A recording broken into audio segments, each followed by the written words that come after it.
I've been talking with Detective Tony Godwin. We were talking about A&E's Predator Hunters. I mean, it really caught me completely off guard. Tony and his team do a great job in North Texas. Tony, let's talk about the series first of all. Uh, what is going on with these guys, man? Let me tell you, this is a problem that's been going on for a very long time. It's really a global problem. It's not just exclusive here to North Texas by any means.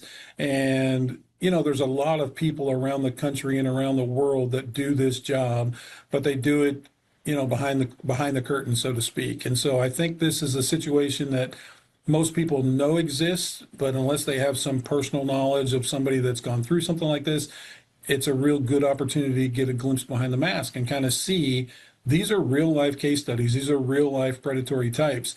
And, we need to have some open discussion about this. We need to give people this ability to see what's happening in the communities they live in. And I think this is a great way to do it. And A&E has done a fantastic job to put the series together and highlight that. Speaking of fantastic job, you and your team are doing a fantastic job.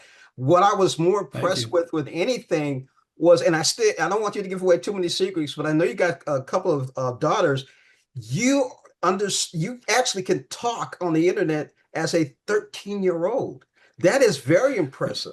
Where did that Yeah, come from? it Well, number one, having daughters doesn't hurt because you do learn the lingo. You do learn the lingo, and when I started this 20 years ago, I had one in elementary school, one in middle school, one in high school, so it crossed every boundary. Number two is we go through very extensive training, and the training that they do, which seems kind of crazy that they could teach you how to speak like a teenage kid, but they do. And then it's really just the ability to get in and you got to practice what you preach, and not everybody's good at it. So at the end of the day, it's a small group of people that are out there doing it, but there's a dedicated group of people that are out there doing it. And it's very rewarding, I will say, when we get to put handcuffs on a person who's showed up thinking they're going to meet a child. That's a very, very great feeling. It's a high five moment that we all capitalize on. The next thing I wanted to ask you is, I mean, we're in the age of the internet and AI. So 25, 30 years ago, there was no internet. How were these guys or these people caught? Back in 25 years ago, you're saying? Yeah. Very rarely. Yeah, very rarely. Like, at that point, there were things that were online, but it was publication. It was like magazines or gritty kind of newspaper type things.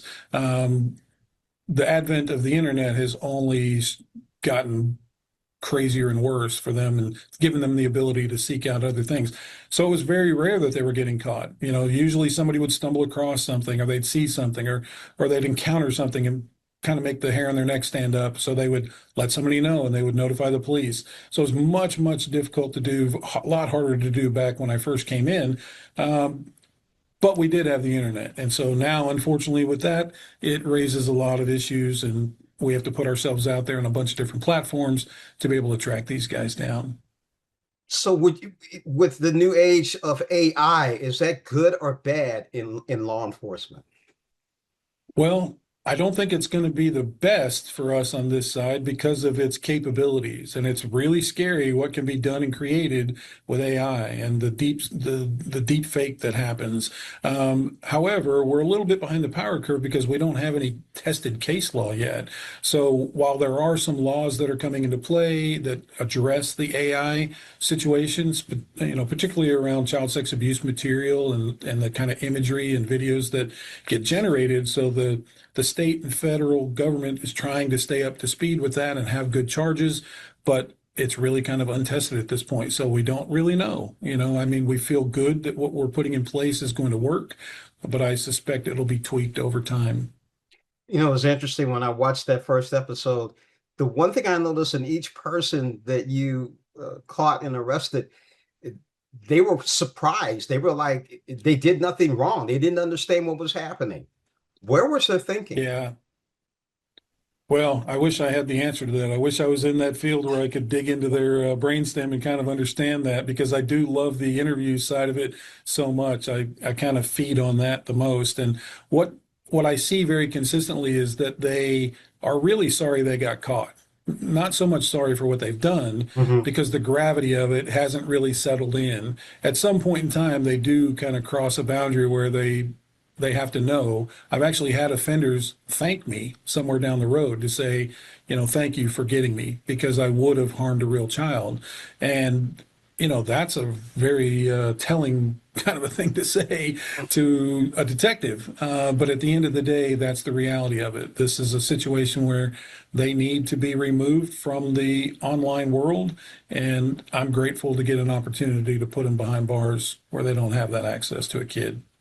What do you want the audience to take away from this? Because one of the first things that bothered me was it was scary, it was Yes, sir. crazy, and I can't believe there are people out there like that. Yeah, unfortunately, there's more than you can imagine that are out there. So I want the show to highlight and raise awareness. I want it to educate the audience. I want it to educate the parents. I want it to educate the kids that are going to be allowed to watch it. I want it to increase their knowledge base to understand the tactics that these predators are using. I want them to see how bold these predators are, and I want them to see how quickly something can escalate because it does happen to real kids, unfortunately. As far as parents go, I think they should pay attention to the behavior changes they see. Very significant changes in a child's behavior might be indicative that something's kind of going on. All of a sudden, they're a straight A student and their grades drop down to the lower levels. That's a big problem. And parents need to be really intentional about what they're doing. They need to monitor what their kids are doing. They need to do it in a loving way. They need to do it sometimes with software, whatever that's going to take. Kids are very resilient and will sometimes circumvent things to be able to not get in trouble. They don't want to lose that device. They don't feel like their arm has been amputated. But what we want is to empower kids to know if something happens, go to a trusted adult, go to your parents so that they will get you the help that you need. They may be disappointed, they may be upset, but at the end of the day, they're going to do the right thing. And so Uh, hopefully that's what they get out of this. Hopefully, definitely. I'm speaking with Detective Tony Godwin, A&E's Predator Hunters. Man, all I can say is, whoo, keep doing what you're doing, brother, please. Thank you very much. I appreciate your time. All right, thanks, Tony. You're welcome.